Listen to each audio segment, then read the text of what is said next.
Boa noite, eu sou o Gabriel, sou diretor da Espaço Clique. Vamos falar um pouquinho do que é essa nova configuração de sociedade que a gente está vendo com o advento da internet. Então, para começar, só falar que a ideia aqui hoje não é dar muitas respostas, e sim fazer algumas perguntas. A gente questionar um pouco sobre o que pode vir a ser, como que as coisas podem ser de acordo com esse mundo novo que a gente está vivendo, e vou tentar explicar um pouquinho do porquê que é tão novidade assim a internet comparado com o que a gente tinha anteriormente. Então, para começar, a gente vai conhecer um pouquinho de história da comunicação, E aí a gente começa com o serviço postal 500 anos antes da Era Comum, depois o telégrafo em 1792, e aí você começa com o telefone em 1890, e aí aparece a internet na década de 60 como um serviço militar americano numa estratégia na Guerra Fria, de desfragmentar ou de fragmentar o conhecimento. Então, assim, a ideia foi, se a União Soviética atacar o Pentágono, a gente perde todo o nosso arquivo. Então, como que a gente pode fazer para proteger isso? E aí inventou-se uma rede de computadores situados em vários pontos dos Estados Unidos, que é o primórdio da internet, que só foi liberada para o uso civil, que a gente conhece, em 1992, que é quando começa a internet nos moldes que a gente conhece, com páginas, etc. E a partir daí, a gente começa a ter interação social na internet. A internet começa como um veículo de comunicação muito parecido com os outros, que a gente vai conversar um pouquinho, e depois ele começa a ter uma interação social de você começar a se expor. Primeiro o Mirk, eu não sei aqui quem usou e quem lembra disso, que era uma sala de bate-papo, não foi do seu tempo não, sabe? Que era uma sala de bate-papo apenas, que você demorava horrores de tempo para conseguir falar alguma coisa, porque a conexão era discada, você tinha aquele barulhinho chato que você tinha que fazer, tinha que escutar para conseguir a discagem, para aí ser simplesmente um bate-papo por mensagem. E depois você começou a ter os blogs, que a pessoa começou a expor as suas opiniões de uma forma livre para qualquer um, E aí, a partir daí, você começa com o Facebook, o Flickr, o Twitter, o YouTube, e hoje a gente tem provavelmente uns 3 ou 4 slides de redes sociais diferentes, ao contrário do que muita gente pensa, que a gente tem basicamente o Facebook, tinha o Orkut, tinha o Twitter. Hoje em dia a gente tem uma infinidade de redes sociais, então é impossível qualquer um tentar controlar conteúdo de rede social. E o conceito de rede social mudou muito, porque saiu do computador e foi para o telefone. Hoje em dia os smartphones são o principal veículo de comunicação via internet. Assim, o que menos se faz no telefone hoje é ligar. O que mais se faz é comunicação via internet. O WhatsApp é considerado uma rede social, e o Snapchat também. Não sei quem conhece o Snapchat, mas hoje em dia é o que está mais na moda, e daqui a pouco já vai sair da moda, porque é uma tendência das redes sociais. Então, como que a gente fala assim, qual é o problema que isso já gera automaticamente, que você começa a ter um senso de que a sua opinião sobre qualquer assunto, em qualquer momento, é relevante.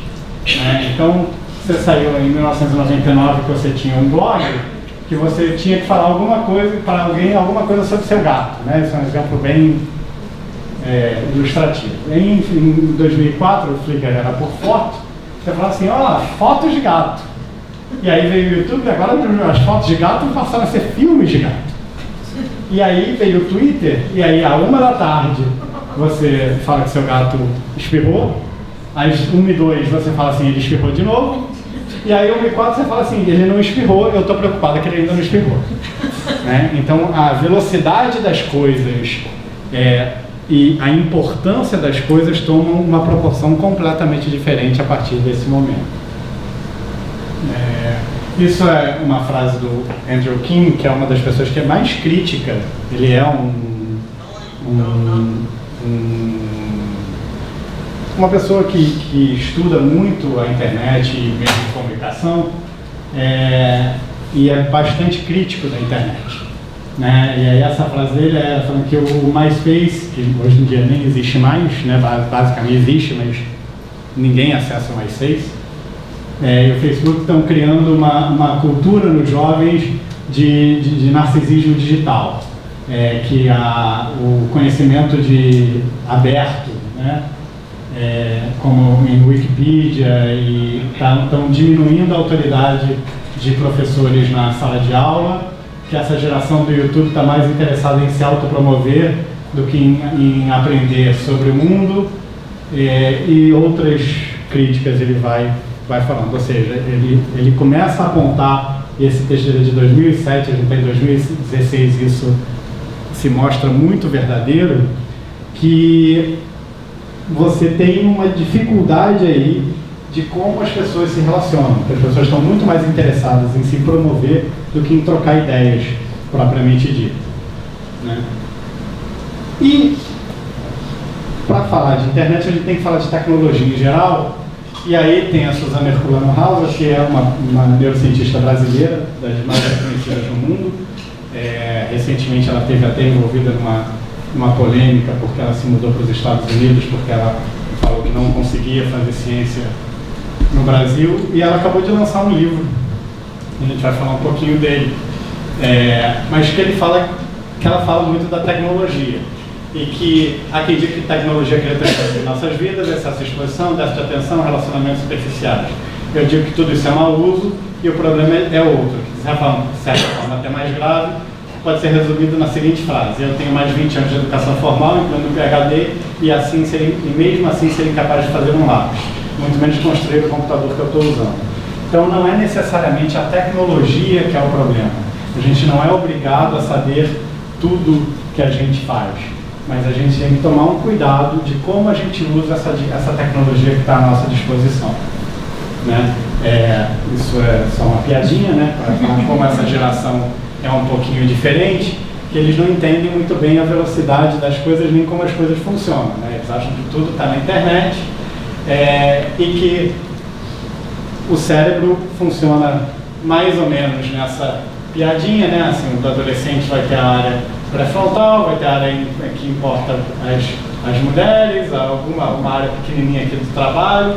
Parece uma piadinha, mas na verdade não é muito longe da verdade. Né? Assim, o cérebro do adolescente, o cérebro humano, ele vai demorar até mais ou menos os 20 anos em mulheres, até os 25 anos em homem, para amadurecer completamente. E ele não amadurece de uma forma homogênea. Né? Ele vai amadurecendo algumas áreas primeiras, e a última área, né, o azul seria o maduro, a última área que você tem de amadurecimento é exatamente o córtex pré-frontal, que é responsável pelo freio, né, pela tomada de decisão. Por que eu estou falando, né, de cérebro e falei da tecnologia, falando de internet? Porque muita coisa está relacionada a como a gente desenvolveu enquanto ser humano. Tá? Para começar, e eu vou falar um pouquinho mais disso para frente, o cérebro do adolescente, ele reconhece mais emoções na amígdala, que é uma área mais relacionada com a impulsividade, uma área mais primitiva do cérebro. Enquanto que o cérebro adulto, ele reconhece mais as emoções no córtex pré-frontal. Então, aquela mesma área responsável pela execução, pelo freio, pelo julgamento, também é responsável pelo sentimento. E aí a gente tem que começar a pensar em como o nosso cérebro funciona. Né? Quando a gente fala que teve um sentimento, Eu senti raiva, eu senti prazer, eu senti medo. É uma coisa instantânea, né? É aquela coisa que acontece naquela hora e você não consegue definir direito o que é. Você pode tentar explicar, mas fica faltando alguma coisa. Você sabe o que você sentiu. Enquanto que o pensamento, se você pensar assim, pense em tristeza. Todo mundo vai saber o que eu... cada um vai ter a sua interpretação do que eu estou falando e vai conseguir imaginar aquilo. Mas eu falar, amarra o sapato. Pense em amarrar o sapato. O que é esse pensamento? Você vai conseguir pensar sequencialmente cada passo que você vai dar para conseguir atingir aquela tarefa.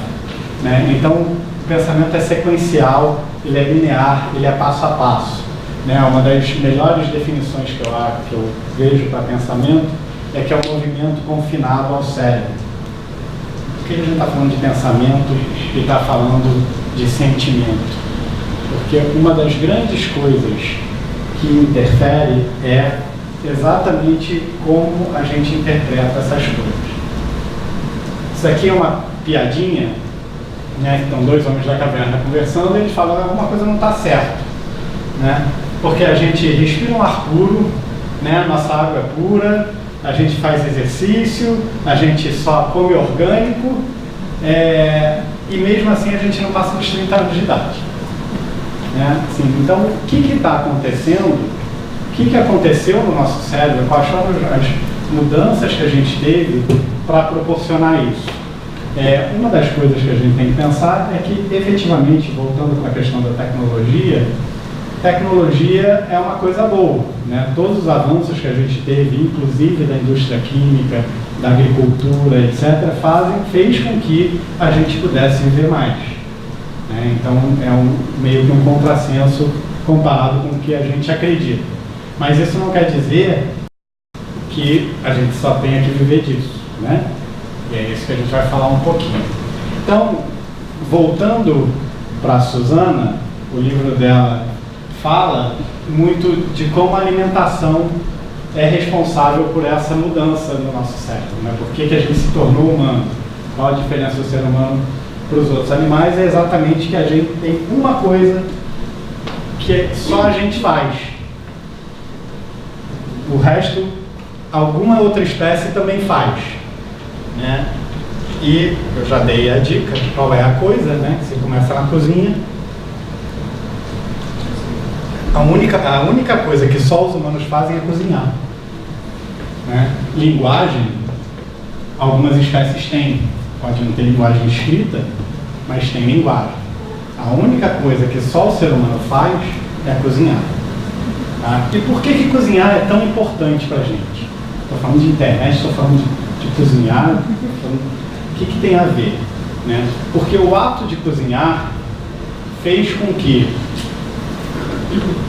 a gente conseguisse gastar menos tempo atrás de comida,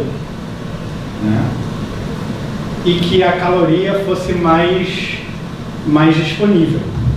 Por quê? Porque você não passa tanto tempo mastigando, você não precisa caçar tanto, e você não precisa mastigar tanto, porque o alimento cru você gasta muito mais energia do que o alimento cozido para mastigar, então você tem um aporte calórico muito maior no alimento cozido.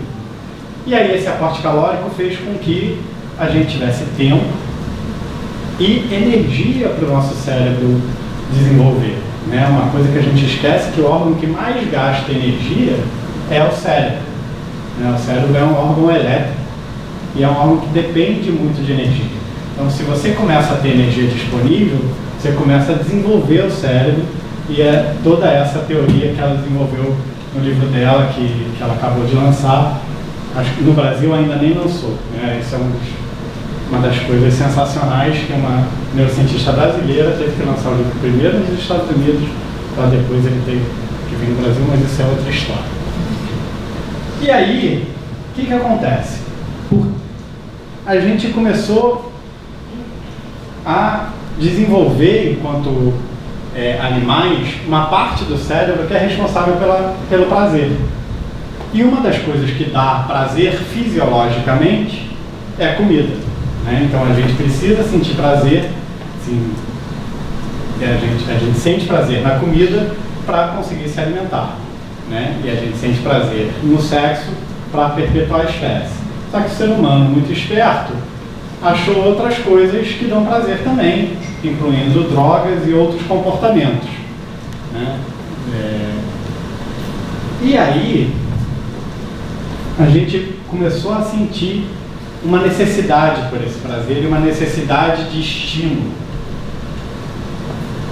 Isso daí provavelmente é um quarto muito padrão de uma classe média, de uma criança de classe média em qualquer lugar do mundo, né?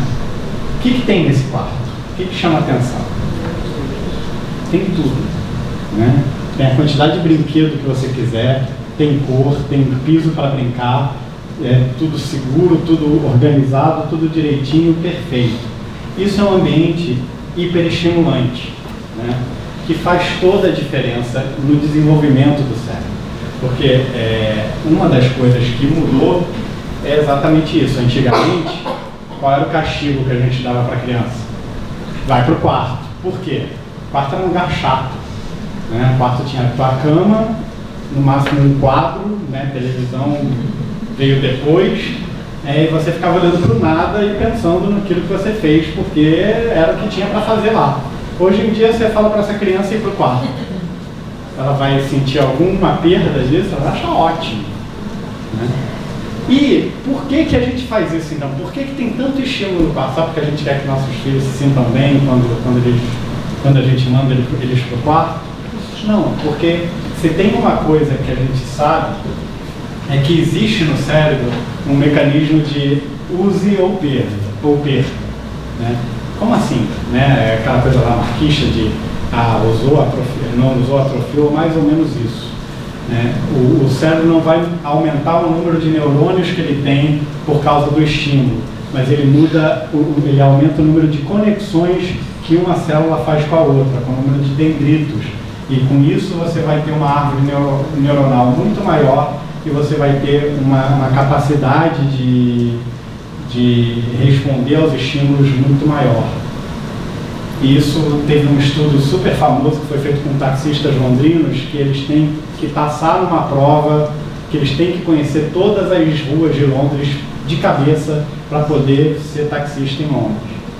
E aí foi visto a quantidade de conexões que aumentou no hipocampo, que é uma área do cérebro que é responsável por isso, e aí é óbvio que não dá para falar que só pessoas que têm o hipocampo grande que vão ser taxistas em Londres, né? Assim, é exatamente o contrário. Para ser taxista você tem que desenvolver essa área e você desenvolve exatamente estimulando.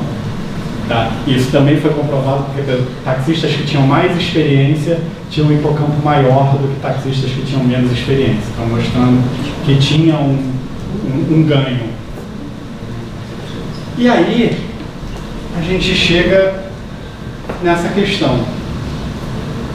Se eu mostro esse objeto para uma criança de 3 anos de idade, ou de 2 anos de idade, por que ela vai sentir interessada por esse objeto?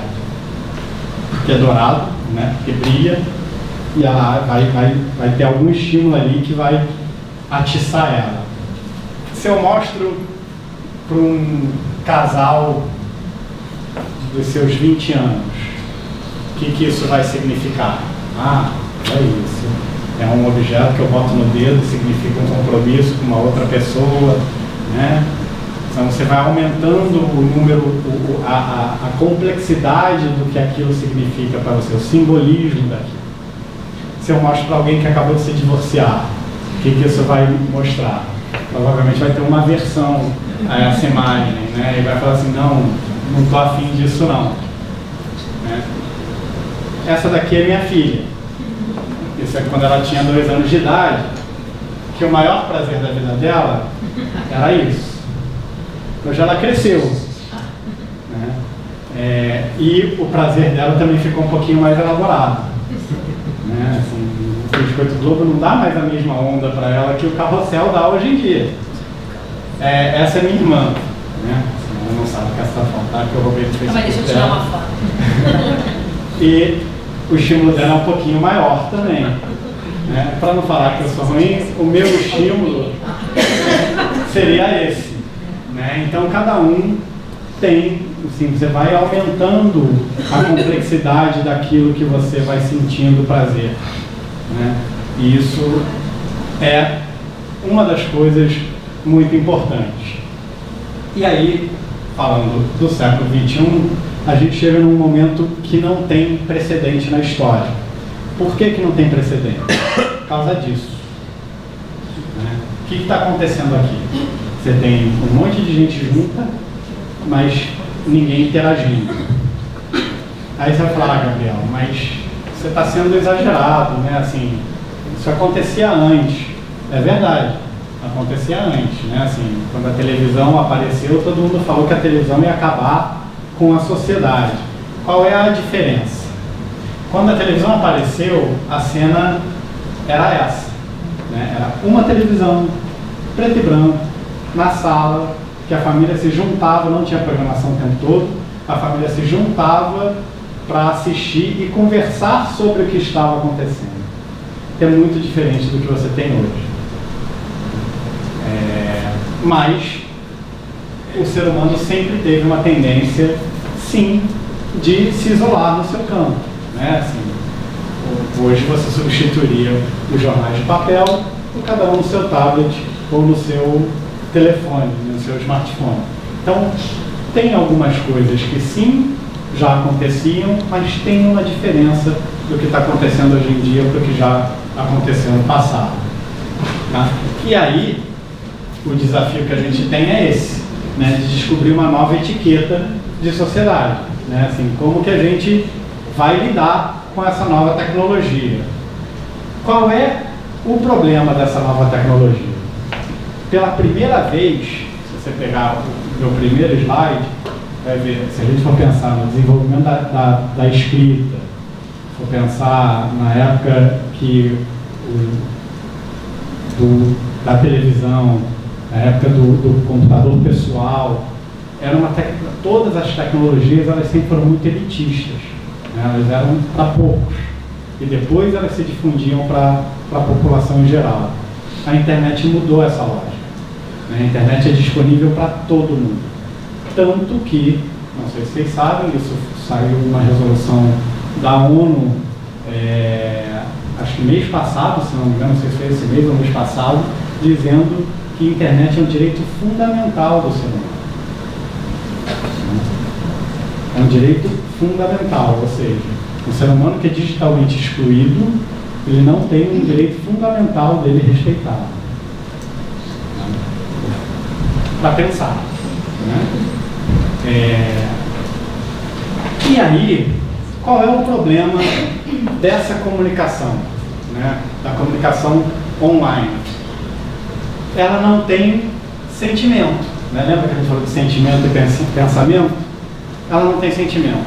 Né? A palavra escrita ela é só escrita. Ela é 10% da comunicação. Você não tem o olhar, você não tem linguagem corporal, você não tem entonação, volume de voz, feromônio, né? Você não sabe, a gente não sabe qual a relação que feromônios têm na comunicação, mas claramente tem, né? Volta e meia a gente fala, não tem química, ou não bateu, meu santo não bateu com o do outro. Eu não estou falando só de relacionamento afetivo, não, né? Assim, amizade, profissional, volta e meia você fala assim, pô, não bateu, não teve química. Então, química é alguma coisa relacionada com feromônio. E contato físico é a maior expressão de linguagem que a gente tem. Né? Assim, se você chegar para alguém que perdeu um ente querido e mandar uma mensagem de meus pêsames, certamente não vai ter o mesmo impacto de você chegar e dar um abraço afetuoso naquela pessoa. Né? Duvido que alguém sinta a mesma coisa recebendo a mensagem ou recebendo o abraço. E aí, para mostrar um pouquinho, não, vou mostrar depois. E esse mundo, por causa da internet, a gente tem algumas características importantes. É a maior expectativa de vida que a gente já teve, tá? Apesar das comidas ultraprocessadas, apesar dos agrotóxicos, apesar de tudo, é a maior expectativa que o ser humano já teve. É a maior probabilidade de ter boa saúde. É quando a gente mais tem tempo livre, por incrível que pareça. E um dado importantíssimo é esse. É a primeira vez que a humanidade tem uma capacidade de se desenvolver enquanto coletivo. A gente sempre teve pessoas que despontaram, né? Einstein, Da Vinci, Picasso, quem você quiser enumerar, mas eram pessoas no meio de uma população. Dessa vez, como a ferramenta de instrução ela é disponível para todo mundo, é a primeira vez que a gente tem como coletivo uma capacidade de se desenvolver. E uma oportunidade de usar a informação da melhor forma possível. Vale uma ressalva aqui importante, que a gente confunde claramente, hoje em dia, informação com conhecimento. Né? Eles não são sinônimos. Né? Informação é simplesmente um dado que está disponível. Conhecimento é você pegar esse dado e interpretar esse dado, verificar se aquele dado é coerente ou não, aplicar aquele dado em alguma coisa. Então a gente tem muita informação disponível hoje em dia, como jamais teve. Conhecimento tem uma interrogação se é o melhor momento nosso ou não. O que a gente percebe? Que conforme vai aumentando o número de aulas por dia do uso de eletrônicos, diminui a interação social. Tá? Estranho, né? E aí, esse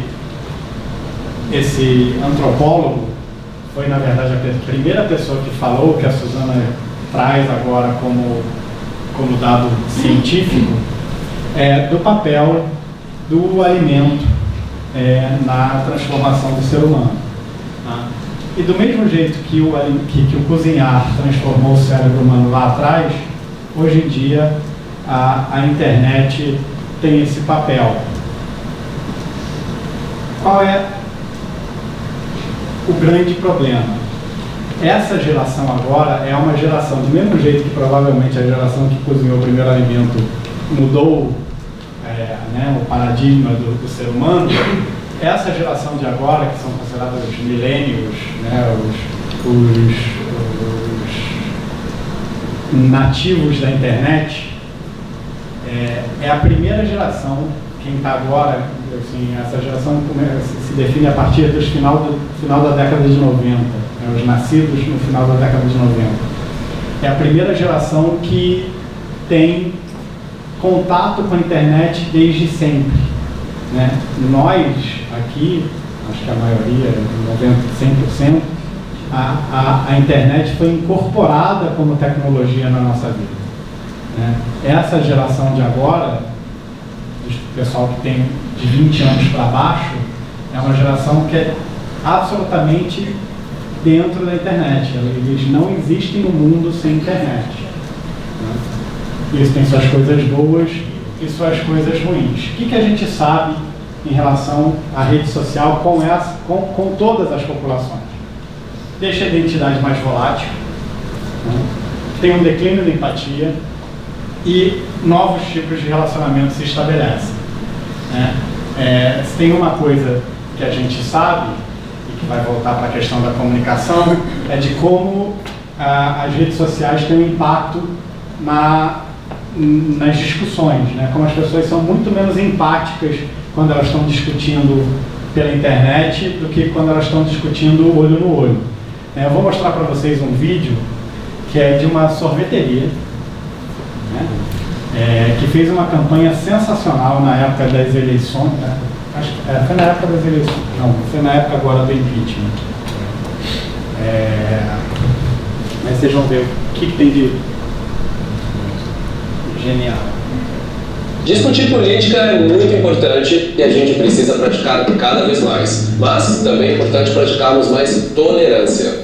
Por isso, convidamos aqui na sorveteria pessoas que se amam, mas que estão em conflito por terem visões políticas completamente diferentes. E pedimos que sentassem frente a frente. Uma evidência. Lava Jato. Democracia.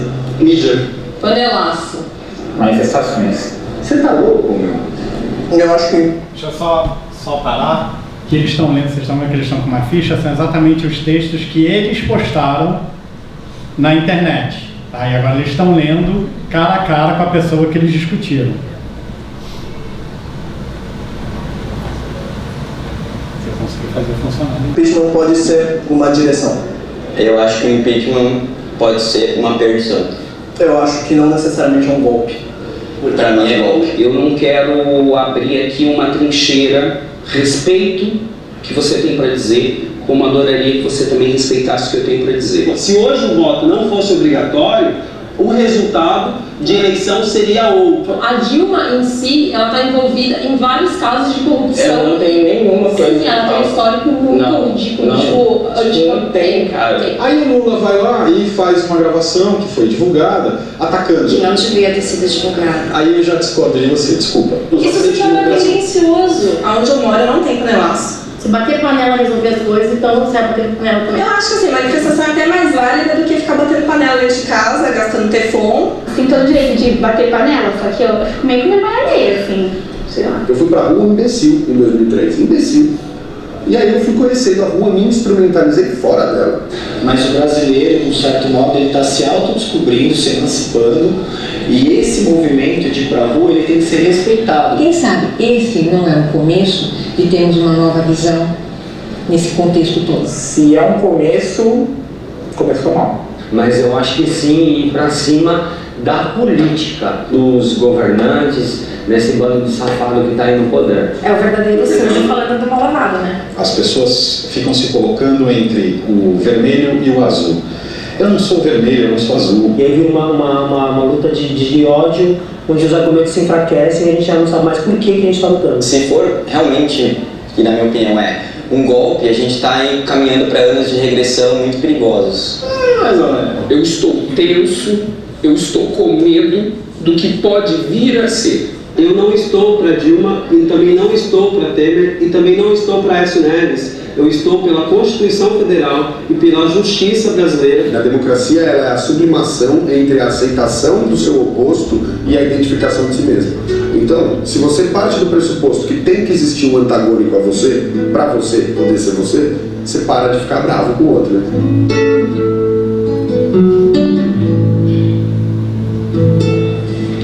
Você foi foda aqui, gente. Desculpa, complicado, cara. Toda vez tá perdoado.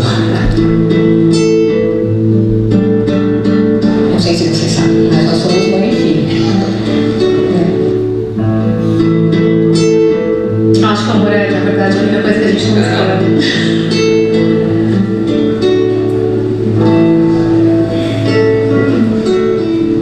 Realmente é isso.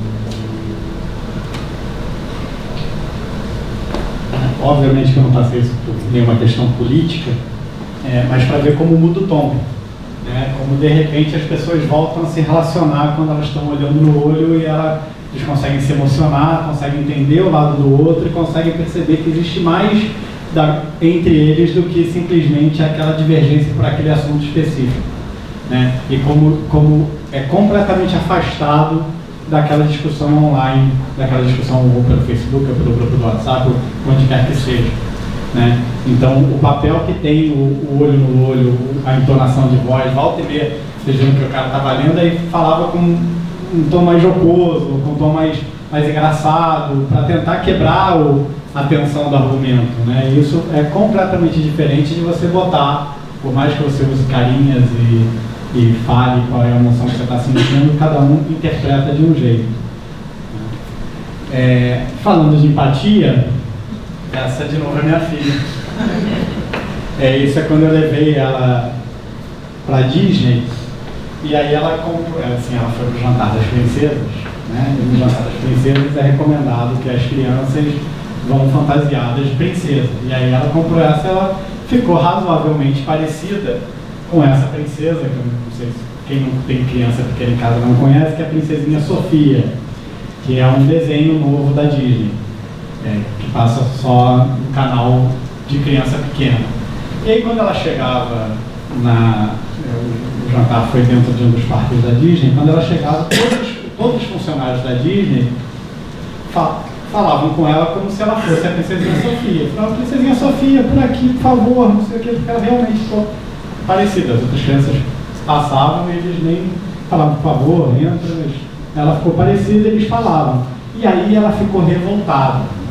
Né? Por quê? Porque ela tinha 4 anos de idade, então cognitivamente ela não tinha ainda capacidade para entender que aquilo era uma alusão, que ela estava parecida de fato. Então ela chegava e falava, eu não sou a Princesinha Sofia, eu sou a Laura fantasiada de Princesinha Sofia. Né? Só que o que acontece? Hoje em dia, por causa dessa relação social via internet, essa empatia é perdida. O que é absolutamente normal para uma criança de 4 anos de idade é um problema para um adulto. Né? E aí, uma das coisas que chama atenção, e a gente não sabe o que vai acontecer, é o relacionamento por internet, né, por aplicativos. Eu estou falando que o relacionamento por aplicativo é ruim? Não. Por quê? Quem está usando o aplicativo nesse momento? Pessoas que tiveram tecnologia incorporada à sua experiência.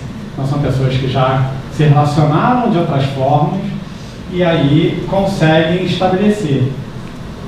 Eu não sei como vai ser quando chegar essa geração que está agora com 12, 13 anos e que vai começar a usar esses aplicativos como a única forma de se relacionar com alguém.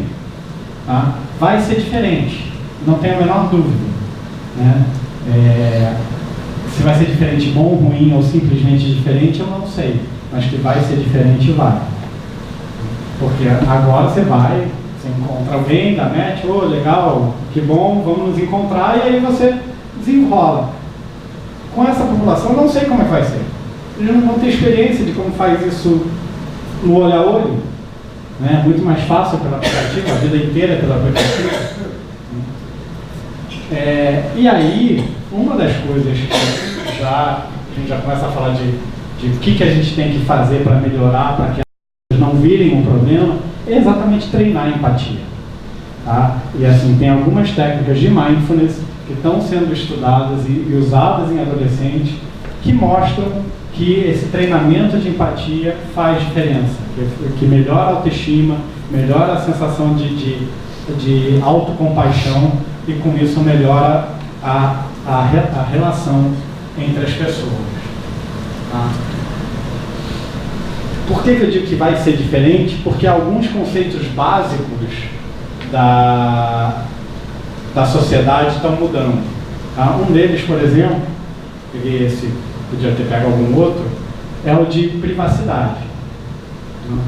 Privacidade não, o Nelson Rodrigues hoje em dia já talvez não falasse essa frase, né? O casamento é o máximo da solidão com o mínimo da privacidade.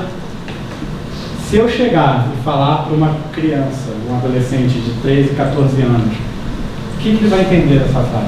Provavelmente muito pouco. Qual é o conceito de privacidade que a gente tem?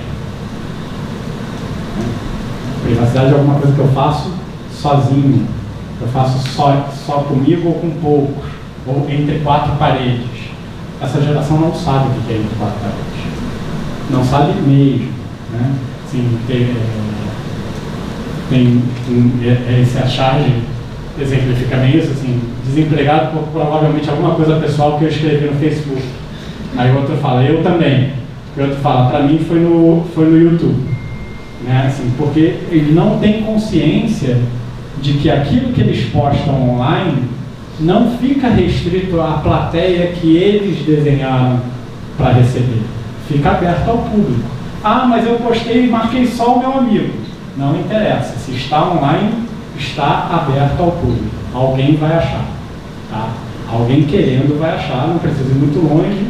Né? Anteontem saiu o escândalo lá da convenção republicana, democrata nos Estados Unidos, que os hackers russos acharam os e-mails da Hillary Clinton falando que teve manipulação nos dados das primárias. Então, vai achar. Se acham da Hillary Clinton, vão achar da Joaninha que mandou a foto beijando o amiguinho. Vão achar.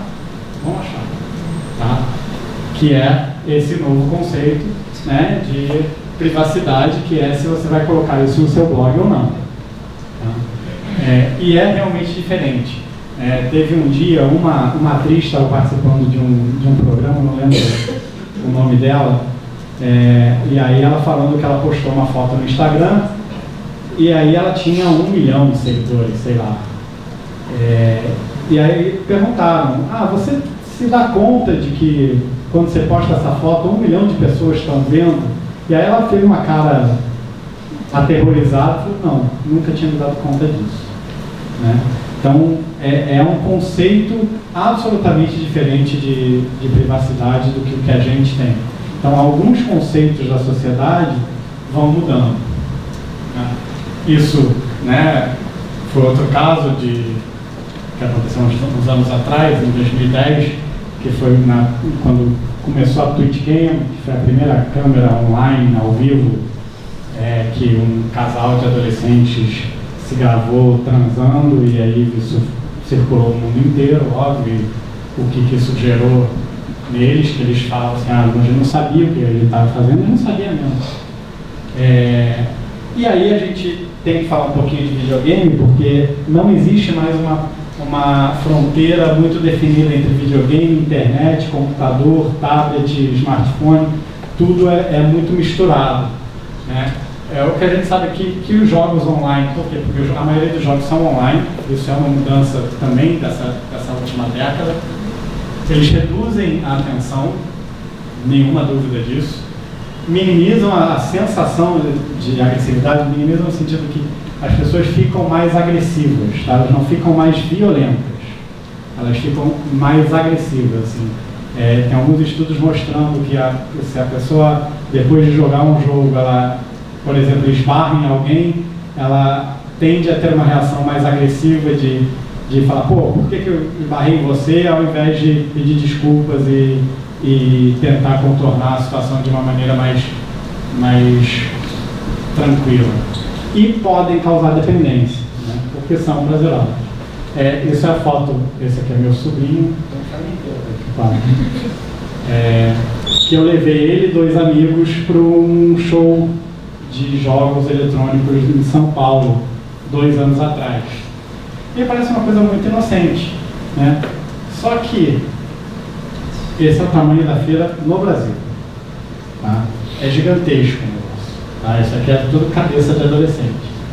Tá? Dá para ver muito bem. Se fizer um stand, não sei quem conhece isso em São Paulo, eu acho que o Center Norte é maior do que o Rio Centro. Tá? Apinhado de gente. Isso no Brasil, que é pequeno. Tá? A E3, que é o show americano de internet e videogame, é das maiores convenções do mundo, tá? Em qualquer indústria. Não sei se vocês sabem, em termos de indústria do entretenimento, hoje em dia, os videogames são a maior indústria de entretenimento no mundo. O faturamento de um jogo no lançamento fatura ultrapassa todo o faturamento da indústria de filmes no ano. Tá? O Grand Theft Auto, que foi um grande lançamento que teve de videogame 2 anos atrás, no dia que ele foi lançado, ele faturou mais do que a indústria do cinema inteiro naquele ano. Tá? É muito dinheiro envolvido. Então, sempre lembrem que tem alguma coisa aí por trás para gerar tanto dinheiro. E aí essa pessoa falou isso, né? Eu me preocupo com o nível de informação ininterrupta, avassaladora rapidez, principalmente de informação estressante, está afetando a cognição, está afetando pensamentos mais profundos. Eu ainda acredito que sentar e ler um livro é a melhor maneira de aprender alguma coisa. E eu me preocupo que estamos perdendo isso. Quem é essa pessoa? Vocês sabem? Quem é Eric Schmidt? Alguém tem uma dica? Fundador do Google. a empresa que é uma das maiores responsáveis por tudo isso que ele está falando. Se o fundador do Google está falando isso, tem alguma coisa que a gente tem que parar e pensar. Né? Assim, não é uma pessoa que não sabe do que está falando. Né? E por que é diferente você ler um livro do que jogar um videogame? Né? Falei de empatia lá atrás. Né? Quando você lê um livro, você se envolve com a história daquele personagem. Né? Você se bota no lugar dele, você imagina o que ele está pensando, o que ele está sentindo, etc. Quando você está jogando um videogame, fala assim: a princesa fulana de tal foi sequestrada por fulano de tal, vai lá e pega ela. Ok, você vai lá e pega ela. Né? Você joga naquela sensação do que o jogo te proporciona, mas você não tem empatia com aqueles personagens. Mas o que vai acontecer é você morrer e começar de novo. Né? Então, muito pelo contrário, vai reduzindo essa sensação de empatia. Então, com tudo isso que a internet está proporcionando,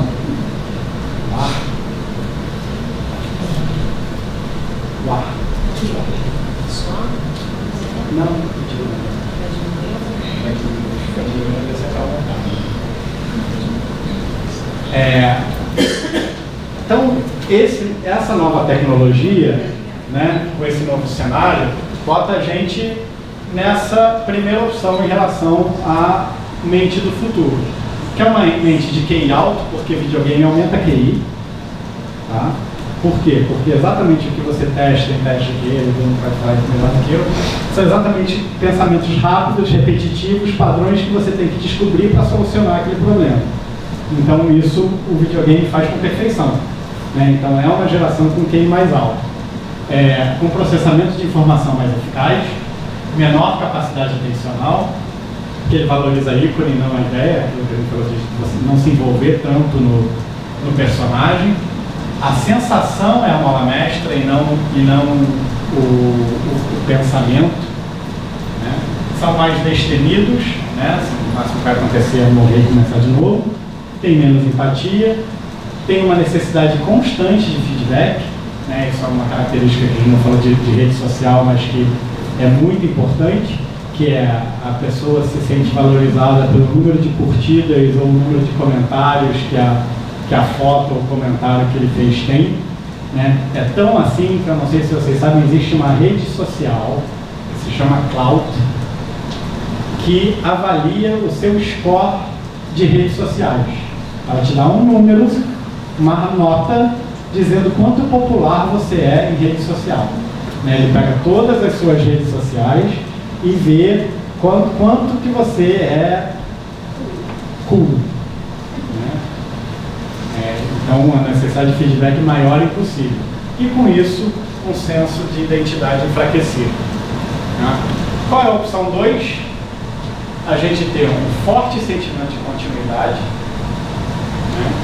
Um ser humano mais empático, um ser humano que se comunica melhor, que transforma informação em conhecimento, porque a gente tem muita informação disponível, e com alto nível de compreensão. Esse daqui, se a gente não fizer nada, provavelmente é o que vai acontecer. Né?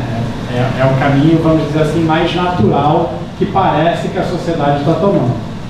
E isso daqui é exatamente o que a gente gostaria de ter. Né? Seria um ser humano mais evoluído.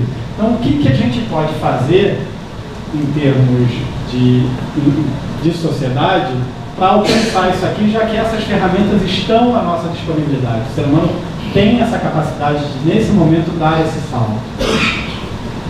Primeira coisa, atividade física. Tá? Assim, eu não vou entrar em detalhes dos estudos, só para mostrar que não sou eu que estou falando.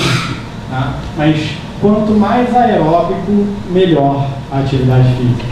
Tá? Sendo a yoga considerada a melhor das atividades físicas nesse sentido. Por quê? Porque trabalha com respiração, trabalha com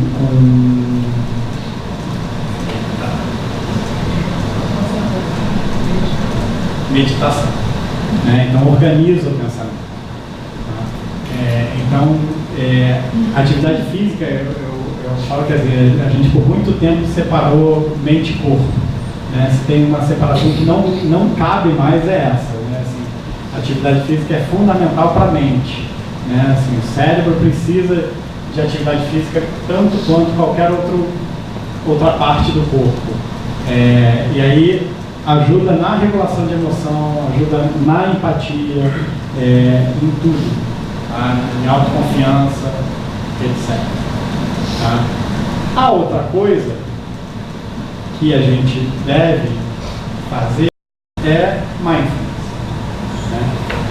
Também, entrando aqui, não vou entrar em detalhes, mas tem meta-análises mostrando como isso influencia na redução do estresse, como isso influencia na empatia, como faz você viver melhor, né? Então, o que é mindfulness, para quem ainda não conhece o conceito, é a chance de você diminuir, dar uma desacelerada em tudo que você está buscando e que deixar as coisas chegarem até você.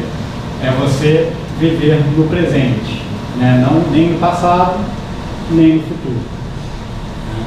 Eu não sou especialista em mindfulness, mas eu acho que tem algumas coisas que mostram que a gente sempre soube que isso era importante e nunca valorizou.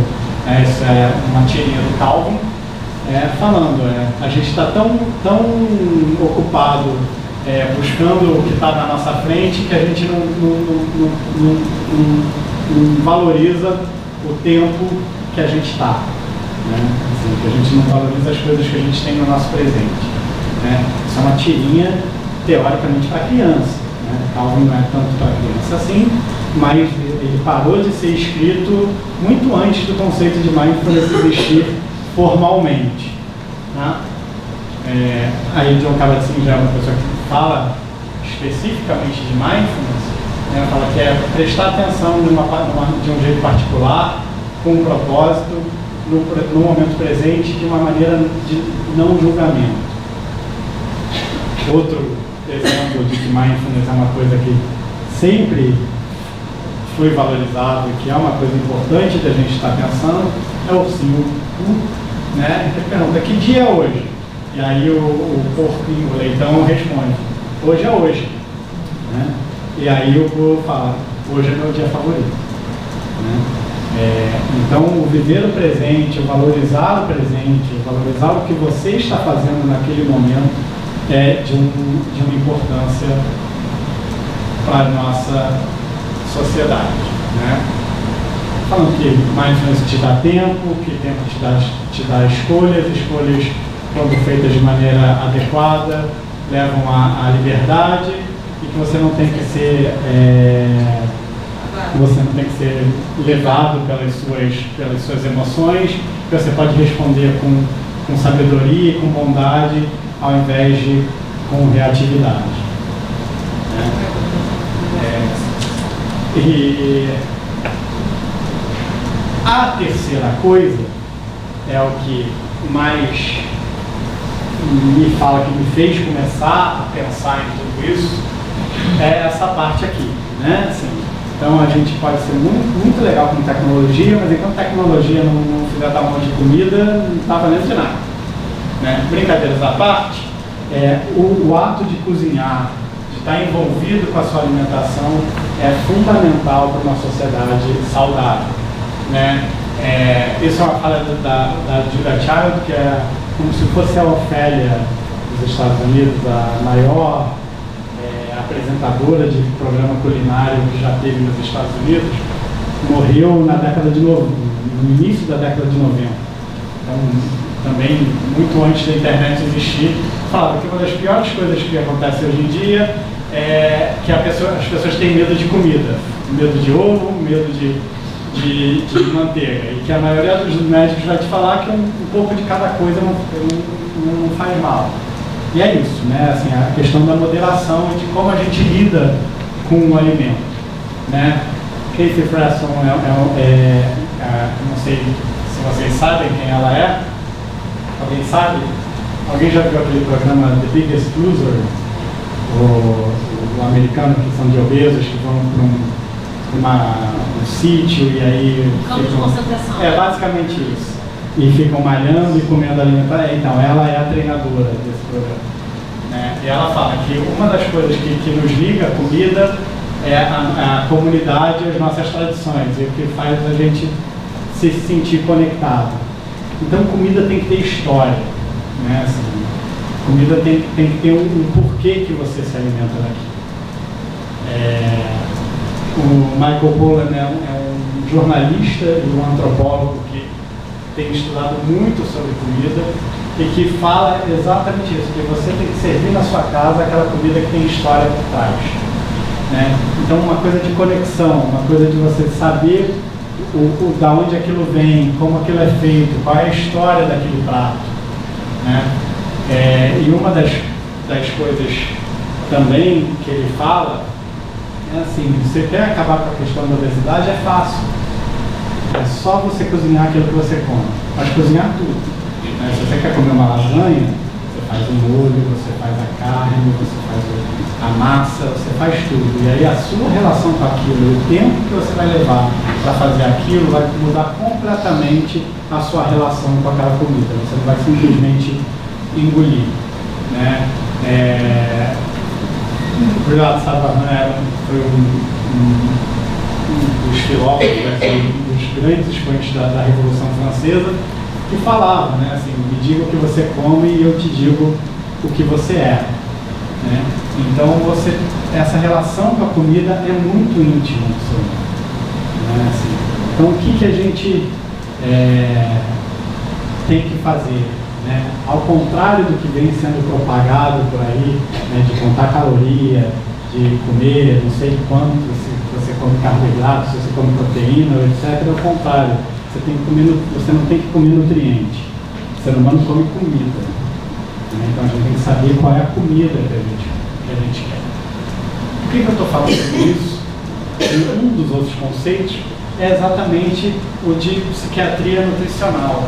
É uma coisa que vem cada vez mais em voga, mostrando a importância do envolvimento do preparo do alimento, do conhecer o alimento com as doenças psiquiátricas e como elas funcionam, né? Outra frase do Savarin é que a única atividade que a gente não fica entediado na primeira hora é quando a gente está numa mesa de refeição. E aí a gente tem vários estudos mostrando a importância disso numa vida saudável, né? E principalmente o benefício de refeições em família, né? Sentar à mesa a família junto, preparar uma refeição a família junto é muito importante. É uma das coisas que desacelera esse ritmo frenético que a gente vem vivendo, tá? E isso em qualquer lugar do mundo, inclusive um dos artigos brasileiro, do pessoal de Santos, falando disso, tá? Assim, então, chamar seus filhos para sair da frente do computador, sair da frente do smartphone e cozinhar, né? Entender e comprar o alimento, entender que o alimento não vem em caixinha, né? Assim, tem todo um movimento que se fala assim: desembrulhe menos e descasque mais, né? E é exatamente isso, é você ter uma relação, saber da onde vem a comida. Uma das coisas mais importantes em relação a isso é exatamente evitar os alimentos ultraprocessados, né? Assim, os alimentos são divididos em algumas categorias. Os ultraprocessados são aqueles que são absolutamente sem valor nutricional nenhum e vêm completamente preparados para você simplesmente esquentar e comer se tanto, né? São os salgadinhos, as refeições prontas. Eles têm um alto conteúdo de sódio e pouquíssimo nutriente, pouquíssima relação, porque exatamente você vai, bota no micro-ondas no máximo, 2 minutos depois você tira, abre, esquenta, come e em 5 minutos você acabou a refeição. E aí provavelmente o que vai acontecer é você não ter exatamente essa relação saudável com a comida que deveria ter. Tem um especial que é do Michael Pollan, que tem um livro e fez um especial que passa na Netflix, é um documentário de 4 episódios chamado Cooked, C-O-O-K-E-D, que fala exatamente dessa relação da comida com a sociedade moderna. É espetacular, recomendo todos a verem, vão entender um pouquinho melhor do que está se falando, né? Isso é uma coisa que eu acredito piamente, né? Não é à toa que normalmente quando você vai para uma grande negociação de empresa, ou quando você vai conhecer alguém novo, ou quando você quer sair com os amigos, você chama para comer, né? Assim, então você quer saber alguma coisa de alguém, você chama ele para comer. É fato que você consegue saber muito mais de uma pessoa enquanto ela está comendo, né? E consegue conversar muito mais do que se for assim. Assim, a comida tem esse poder de gerar empatia, né? Tanto que tem alguns lugares que tratam a pessoa levando para a cozinha, né?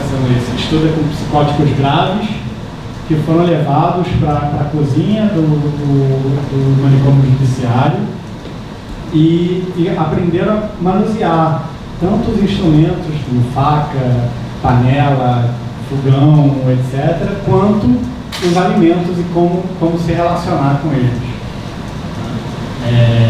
E aí, como isso funciona para adolescentes, etc. Então, se tem uma coisa junto com o mindfulness, junto com a atividade física, que é importante, é refeições em família, de preferência, todo o preparo da refeição ser feito em família também. Então, para acabar, uma frase do Levi-Strauss dizendo que cozinhar é a linguagem pela qual a sociedade inconscientemente revela sua estrutura. E que provavelmente é por isso que a gente está com tanta dificuldade na estrutura dessa sociedade moderna, porque a gente não tem se apropriado tanto da questão do cozinhar. E não é de hoje que a gente sabe também que a melhor rede social ainda é uma mesa rodeada de amigos. Então, era isso que eu tinha para falar hoje.